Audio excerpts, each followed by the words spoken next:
Panglima TNI Jenderal Agus Subianto memutasi beberapa panglima daerah militer atau Pangdam per 24 Juli 2024. Salah satunya, Majen TNI Rafael Granada Bay yang kini masuk ibu kota. Dari jabatan lama Pangdam 5 Brawijaya, kini menjabat sebagai Pangdam Jaya menggantikan Majen TNI Muhammad Hasan. Rafael merupakan lulusan Akademi Militer tahun 1993. Dia berasal dari Kecabangan Infanteri Kopassus. Selain Rafael, ada nama Majen TNI Bobi Rinal Makmun.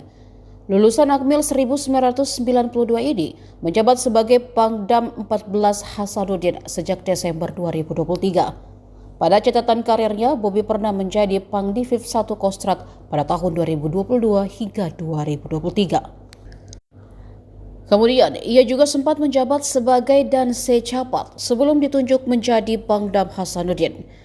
Sosok Pangdam jebolan Akmil 1991 ada Majen TNI Chandra Wijaya. Ia baru saja ditunjuk menjadi Pangdam 13 Merdeka. Ia menggantikan Majen Legowo W.R. Jatmiko yang beralih tugas sebagai PA Staf Ahli Tingkat 3 Kepala Staf Angkatan Darat Bidang Bantuan Kemanusiaan.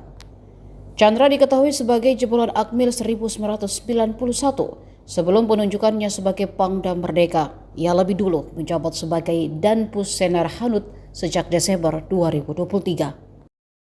Download Tribun X sekarang, menghadirkan lokal menjadi Indonesia.